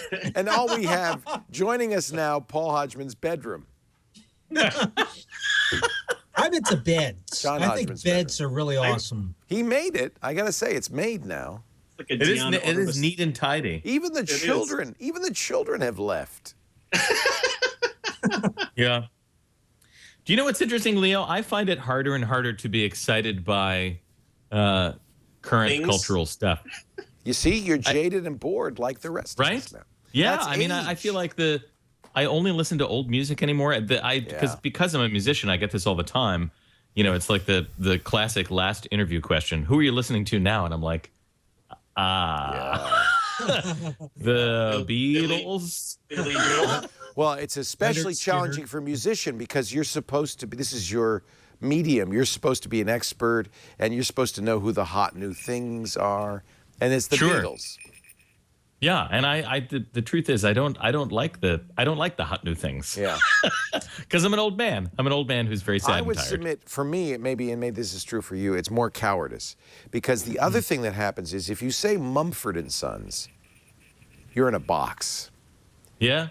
All of a sudden, you're saying something that is supposedly totally revealing about who you are. And you don't want to do that. Beatles is safe. True. Yeah, that's true. And musical taste has always been a thing that is I've always felt shy about saying who I liked. So here's a question. Can Paul McCartney represent fairly, in a fair representation in Nirvana, could Paul McCartney be the lead singer in Nirvana? I say no.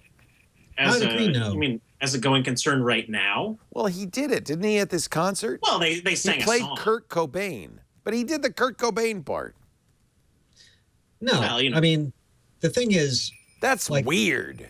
Yeah, when Paul McCartney was doing his thing with the Beatles, like they were tapping into what was happening it's like Frank Sinatra playing Mick Jagger. That I could see. I would pay a lot of money to see. That would be awesome. Yeah. I can't get no satisfaction. That would be pretty amazing. Yeah, no, no, of course Paul McCartney can't. I mean, we talk about a generational divide. That was a strange mix. I don't know why they did that. Yeah. No, I didn't see it. Did you see it or hear it? I didn't. I just heard about it. I saw it. I mean, it was enjoyable for, they only did one song as that group, and it was an enjoyable cover song, like you'd see any other covering somebody else. Basically, he's covering it with Shouldn't Paul McCartney go away though? I mean, really. Let's remember the Beatles.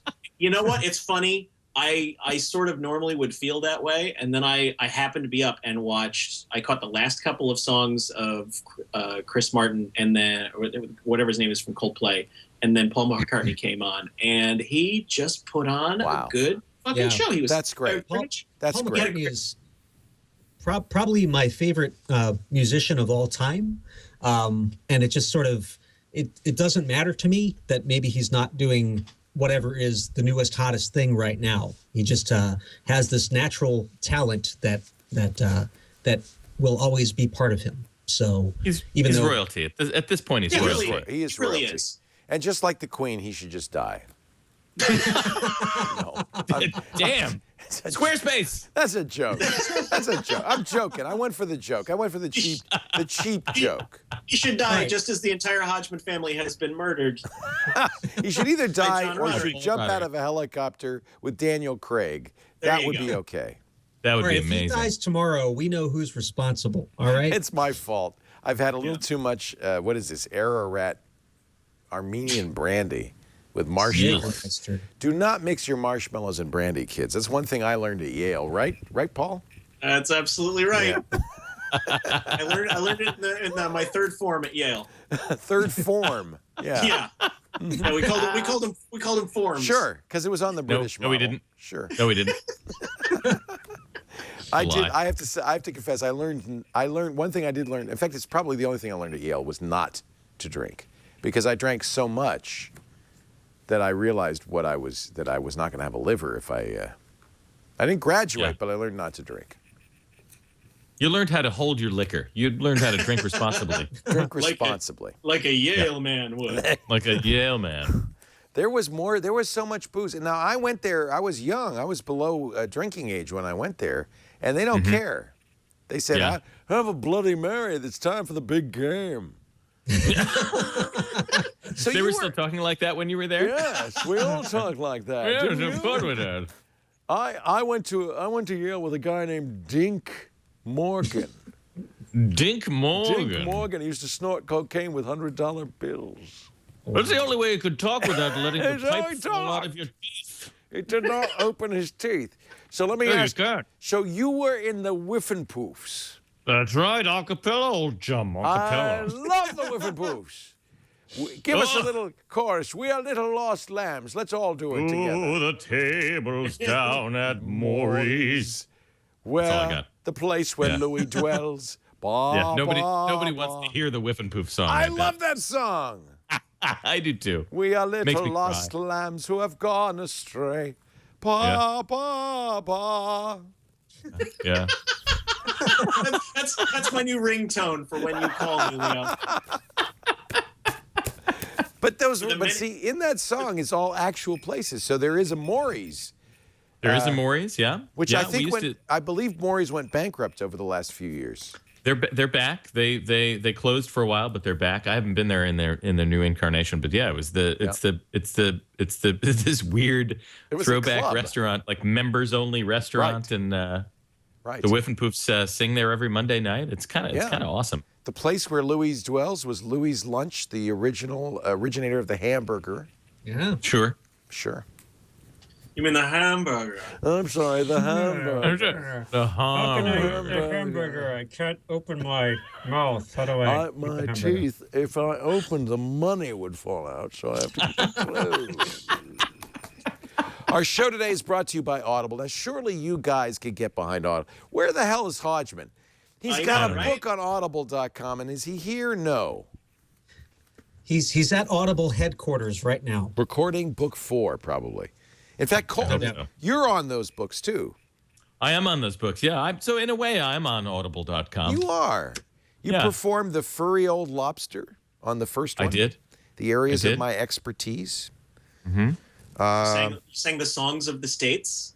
Yes. I did sing the songs of the States. And actually, John Roderick is on the most recent one as well. John Roderick was did a few bits with Hodgman on the most recent one as well. So let's not mention him. He's not here. Yeah, that's a good point. Screw him. Yeah. Stricken from the record. He's stricken from the record. He's not in the record. But what is in the record is Audible, which is the greatest source of audio books. I tell you one thing that happens as life takes over. You know, in college you do a lot of reading. I remember going to the cross-campus library and falling asleep over Ulysses.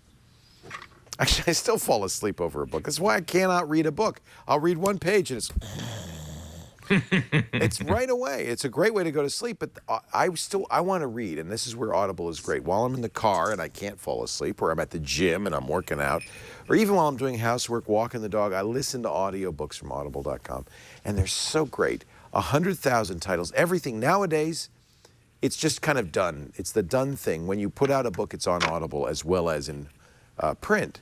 And that's fantastic because it means that all the new books are available for you, but also all the classics. One of the things that Audible's done is they've gone back. When I first joined Audible in 2001, they didn't have much science fiction. They literally have created a program called Audible Frontiers where they are recording the great science fiction books that were never recorded. If you have not read The Hobbit, I don't know how that could possibly be. Before you go see the movie, read it. Lord of the Rings, read it. So many great novels, so many great nonfiction books, historical books, technology. It's just an amazing collection of wonderful, and I always say reading. I know everybody says, oh, you shouldn't say reading, it's listening, but it's whatever it is, it's available for you right now. And I'm going to tell you how you can get 3 books. We're going to give you 2 books via our offer. This is audible.com/twit2. That's you'll sign up for the Platinum plan. That's 2 books.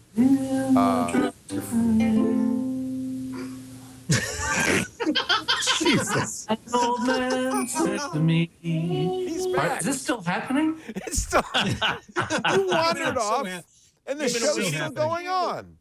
I went away and learned a song and had a wassail with my friends. You had an entire career in the time that this show has been going on. You've been sitting. You guys are still doing this. I can't believe it. You've been sitting here for a half hour going, "Where's Hodgman? I hope Hodgman comes back soon. I hope he has a song for us when he comes back." Audible.com/twit2. Sign up for the I guess that's the Platinum account. That's 2 books. Your first 2 books are free. Your first month is free. Cancel at any time. Pay nothing. The books are yours to keep. I know that sounds like a rip-off. I mean, like you're ripping them off. But no, you can do that. They encourage you. Go ahead. Your first 2 is free. Try it. Get the areas of my expertise. Get the new book. That is all. Get the what's the first one called? More information than you require. It's all there, audible.com. And now here's the 3rd book, a wonderful book by Brandon Sanderson. It's actually a novella called Legion. It's kind of an interesting, it's like a murder mystery. He's a detective who uses his multiple personalities to solve mysteries. It's actually very cool. It's not exactly sci-fi, it's not exactly fantasy. It's unique, but it's yours for free. You don't even have to be an Audible member. And if you are an Audible member, it's still yours for free. Just go to audible.com/Sanderson, SANDERSON. A fabulous book. John Hodgman is on Audible, all 3 of his books. He's read them out loud. Now, John, I got to say, one of the things that about That Is All is that it's about Ragnarok. The end of the world, that's true. Which is 8 days from now. 8 more shopping days till Ragnarok. What should we do to prepare for the end of the world? I don't know if there's anything you can do at this point, Leo. I think it's all over. You're hunkered down there in Petaluma. I know you have stockpiles of alcohol. Absolutely. People thought that we were building this $1 million studio as a video studio. It's not. It's a shelter. I've been there. It takes a 45-minute elevator ride to get down to the basement where you are. Yeah. So it looks like that you can see the great outdoors here. That's a lie. That's a green screen. No. So it's clear that you're already well insulated from in fact, the blood wave, the omega pulse, the dog storm, everything that's going to come down. This may be the last place standing. That very well may be. And that's why I need to get in there as soon as possible. We've got stockpiles of rum, red wine, and 223 ammo. And good cheer, I dare say, as well. The people who are working here are cheering pretty hard because they know they're going to be safe. Right. The Mayans predicted that the world was going to end on December 21st, and this show is going to air on December 23rd. So if you're watching this, it didn't happen. That's right. If you're not watching this, it happened. Yeah, but if you're watching this, don't blame me. Blame the ancient Mayans, because I'm starting to think those guys were dumb. Don't say that now. You wrote a whole book about it. They didn't know how to make smooth pyramids. Why should we trust them? Ah. I'm not going to let them sully my good name in the disaster preparedness community. If it doesn't work out, I'm going to blame them. I'm just going to say they were dum-dums, they got the calendar wrong, and it's all going to happen next year instead. I've often wondered, because there have been so many preachers, so many prophets, so many soothsayers who have predicted the end of the world, and it must be kind of embarrassing when they get up to midnight on that day and it hasn't happened. I've always wondered, how do you recoup from that? How do you recover after having said the world is going to end and it doesn't? So, and now you've written an entire book about the end of the world, and you're already backing down a little bit. Well, I'm just saying, I will be very sorry if the world doesn't end when I predicted it, because then I'll look foolish. Okay. But thinking, I am preparing for that most terrible eventuality that I'm wrong. And I don't like to think about it. No one likes to think about it. No. But it would be foolish not to prepare, because if I am wrong, then I'm going to have people who gave their life savings away. From the mouths of babes, everyone. These are all lies. Your familiar does not have confidence in your story there, Jonathan. You have to understand that in my survival bunker, I have a little man who serves me just like Marlon Brando on the island of Dr. Moreau. I don't know. In any case, I am preparing for the terrible eventuality that I am wrong, and that is why my survival bunker comes in handy twice. If the blood wave comes, I'll be prepared, and if it doesn't come, then I'll be protected from you losers who gave all your money away and bought only white clothing like I told you to. JohnHodgman.com. Please get the book so that you know what's coming. You'll have 9 days to read it. Right. Thank you. I would love. I enjoyed making the book very much. The audiobook in particular features my friend Jonathan Coulton.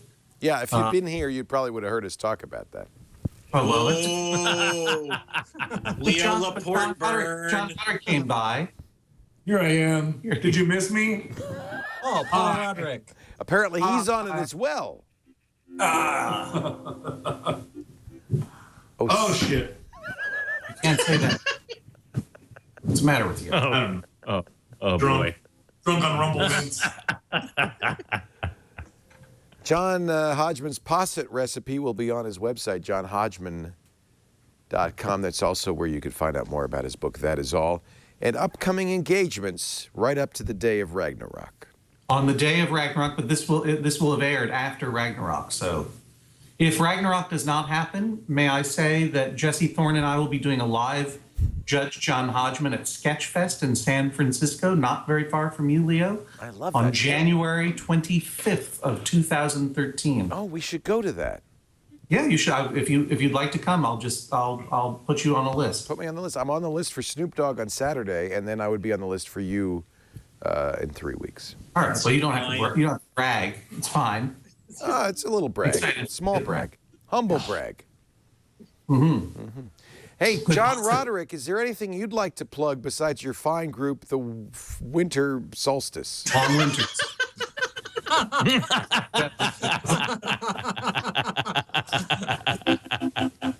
Buy my CD.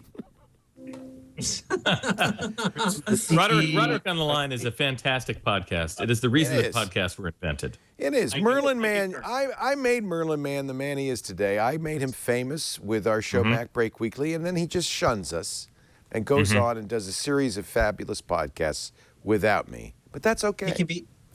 He can be a shunner sometimes. He's a shunner. I like the Dr. Seuss hat. That's very festive. Yeah, I'm drunk. Paul, it's the Jägermeisters. Paul and Storm, they go together. That's Storm Dicostanzo. Do you celebrate Festivus given the heritage of your Costanza family? I'm actually kind of a pizza bagel, so I've got the Jewish thing and the Italian thing happening. Wow, that's confusing. I just celebrate. That's my way. You know, the Pope is tweeting now. I am rapt with attention for the Pope's tweets because his hat is even funnier than mine. Yeah. Actually, it almost looks like it might have been the Pope's hat right there. This was the Pope's hat. That is Storm. That is Paul above him in the grid. He went to Yale. I did. It says so right here on my sweatshirt.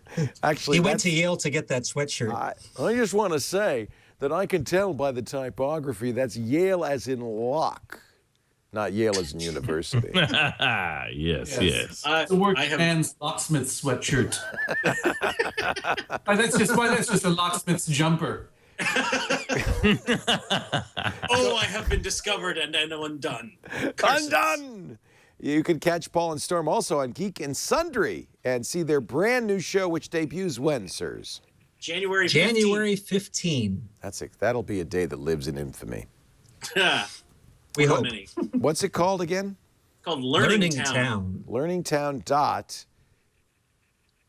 No, it's not. It doesn't have a URL. No, it does. No, it does. It does. There is a learningtown.com that goes to some organization of people who apparently are dedicated to educating children. That's a mistake. For some stupid reason. Learningtown.geekandsundry.com, Learningtown.com actually however, redirects to Yale University. There you go. It's a village for learning professionals. But if you go to learningtown.geekandsundry.com, you'll get the Learning Town trailer. Yes. Which is there will be an actual series that will appear on January 15th. And some in this room have seen it and say it is good. Some claim. That's Jonathan Coulton's latest album, one he did ironically with our unexpected guest Paul Roderick, is called One Christmas at a Time. Who did the illustration on that? Christmas at a time. Isn't it great? It's a fellow named Zach Rock that we met at a tweet up in Seattle. And is it supposed to be medieval kind of illustration? I know it's us hanging out Christmas morning the way we always do, with a hot chocolate, and I play some songs, and Roderick hasn't brushed his hair, and we're in our robes. I don't want to talk about it. JonathanCoulton.com/OCAAT. For one Christmas. You've gotten pretty heavily mallowed, haven't you, Leo? Since the last I saw. I had the mallow.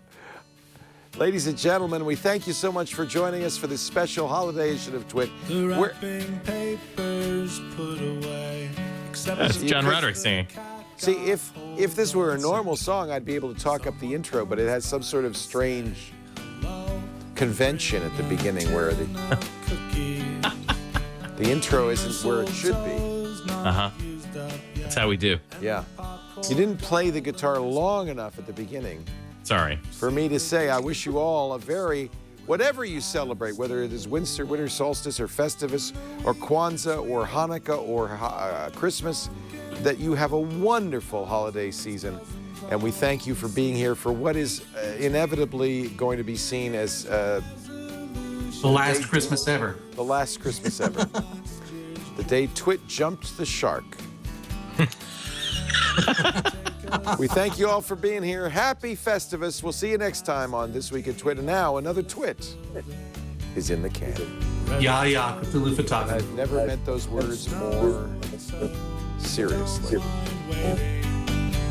It's almost time to eat again. The first ham sandwich shows up. Curling up on Yeah. wait until next year. In the week between all your drunken uncles and cousins all on the scene. Week between New Year's resolutions and conversation with last year's dreams.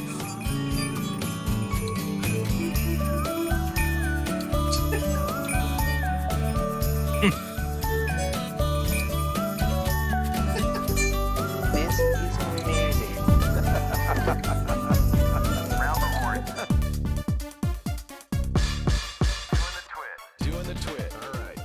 Doing the TWiT, baby. Doing the TWiT. All right. Is that from the CD or was that just random music? No, that is from the CD. And what was that song? That's called The Week Between. Oh, that's the one you were talking about. That's cool. Yeah. Very beautiful, as always. You do such I great just stuff. realized we look like the saddest version of the Brady Bunch of all time on these squares. Yeah. Kind of true. What happened to Paul? I'm here. It was, you know, I admit I did not want to do this show. Leo, I love you for your honesty. I do. Thank I you, do. Leo. You know what? The first time we did the show, I think it was we were doing the cruise, or maybe it's the second time we did the show. It was the first cruise, and at the end of that show, after we had spent all this time talking about the cruise, you were like, "I don't think they got enough people going on that cruise." I think they didn't get the numbers they wanted. It was fantastic. I wasn't planning to buy a Ford, Leo. You better buy one now. I know. Oh, Well, yeah. now. I'm going to buy one. I'm going to mail my check with my postage printed at stamps.com. You know what is my fervent hope? That next year we can all be together in the same room doing this fine. Let's do it next year in Jerusalem, guys. In Jerusalem. I'll do it. I'll buy my ticket. That's it. That's awesome. Next year in Jerusalem. Great idea. That's the title of the show, by the way. Next year in Jerusalem. In the holy city. Absolutely. Thanks for having me on the show, Leo. It was nice meeting you. Hey, Paul, it's so great to meet you. I'm a huge fan, actually. I was just joshing with you, but I love the show you do, and I haven't heard your music, but I will be listening to the Coulton CD, and the fabulous. I've been a fan of the Decemberists since the beginning, so. Yeah, thanks. We're a great band. Yeah. I look forward to hearing your music. No, that's awesome. I look forward to hearing it too. That's great. It's so nice to meet you, Paul. I'm thrilled that you could be here. Actually, that's awesome. Yeah, it was great. Tell them how much you love the screensavers. I do. I love screensavers. The flying toaster was my favorite. Wow, that's a great screensaver. One of the best. We used to get that a lot. So it's interesting, your take that I because of geek culture that I was geek culture. I have no association with that. It's so funny. No, I know. Well, it's funny. The generational thing is big, and the geek culture was not a thing. It was not a thing. Right. You know. And I feel a little weird about this. So to me, it's not culture. It's pop culture, but I don't get it. I'm with you. I think it's a fascinating topic for discussion. Yeah. Perhaps on future shows. Yeah, I thought we actually had a pretty good conversation. We did. So we had a thank nice you talk. guys. Thank you so much. You guys are wonderful. I'm so glad we could do this. Thanks, Thank Leo. you, Leo. Sorry we badgered Thank you you, into Leo. doing it. No, I'm Sorry, I was something of an itinerant member of this year's party. I feel like I'm touching Storm now. I want to thank you, Storm, for actually. You know, the truth is the reason I didn't want to do it is I didn't want to put upon you guys. I didn't want to overstay my welcome.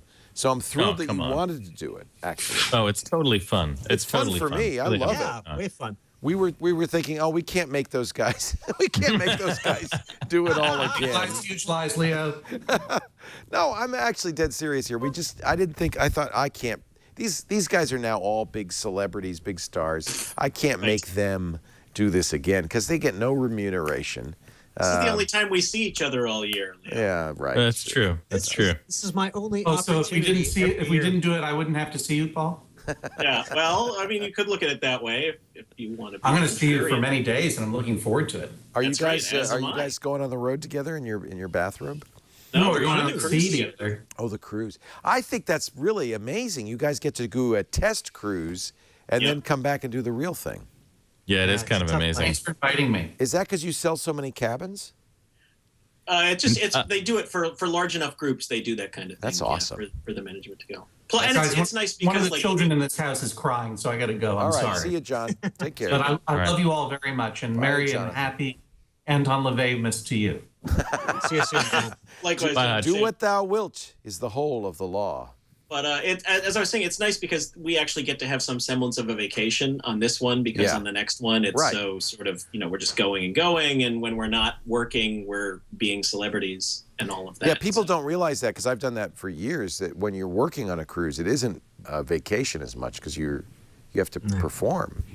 Yeah, no, it is a lot of work. I mean, it's fun work, but it's a pretty intense week. I have to say, I'm always exhausted at the end of it. I think you guys, that's a huge group. I've never heard of such a big group. You guys are doing very well. Yeah, it's amazing. I can't believe, I'm just, every time. RCL must be thrilled that you decided to move over to them, frankly. Yeah, well, really, they were the line that had the spaces that we needed. The biggest thing was they have this conference center, a 4,000 square foot conference center that's going to be for us a 24/7 game room or anything we want room. That's a huge freaking ship. It is. Yeah, it's really big. It's really big. And it's not even their biggest. They have the super huge ones that have it's like crazy. 2 skyscrapers going down the side of the ship, and there's like a zip line going down the central area. It's ridiculous. So Storm, do you put this together? Is this kind of your thing, or? Oh no, we the three of us really put it together. We have some other folks that help with it.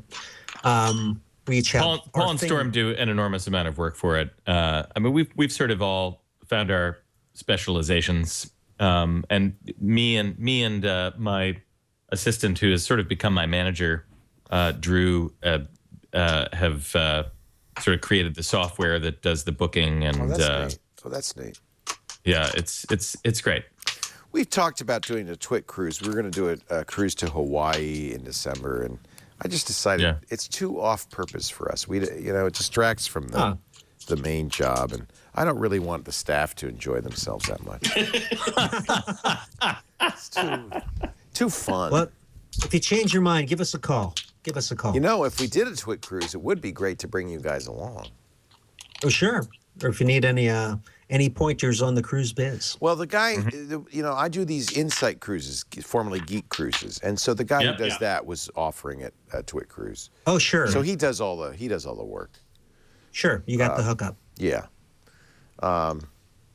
It's an interesting idea. I agree with you, Jonathan, though. The idea of having everybody in a real world, in a meet space, is kind of an amazing thing. It's a powerful thing. It's a powerful thing because you forget, you have all these online interactions, and it's just a very different experience from getting together with people and seeing them to get together with each other. I mean, that's the most exciting thing is that, I feel like after having done this a few years, if we stop doing it, they would keep doing it themselves. Like they don't need us at all. The Geek cruises, it's about 50% or more, maybe now 70% returnees. Yeah. I see the same people every year, and that's really what it's become. It's their thing. We're gonna all our friends. everybody, and so it's become this group that does stuff together. And that actually is the benefit of it. I think it's really amazing. I agree. And the group, even within this group, there's some people who absolutely embrace the whole being offline. That's the challenge, isn't it? Yeah. And then there's a whole other batch. They've developed their own shipboard intranet, they call it TWiT-R, like pirates, where it's sort of an onboard messaging system that just our people can. Oh, that's interesting. We ended up doing that on the first Geek cruise I went on. We sat up in the library, and I was Google. And somebody was Yahoo. We created a little small network, and that was the only way we could get online. Yeah, that's awesome. Yeah. Hey guys, really thank you. I appreciate you doing this. Thank you, Leo. It's something I look forward to all year long. Thank you, Paul, Storm. Yeah. We are all going to be out there over the course of Sketchfest. We're doing. I couldn't say it on the air because I don't know that's official, but we are doing a Woodstock Founders Night. February 1st, I want to say, there at Sketchfest. So. Well, let's coordinate so you can come up here. One of the things that we can't do, and I wish we could do, is a performance of some kind. I would love. We have the space here, and we've had bands before. We've had performances. We have a place we could get you a stage, and I would love to have just a couple of songs, but a mini performance would be so awesome. Yeah, that would be great. All right. Thank you, guys. Thanks a lot, guys. Bye. Thanks, Leo.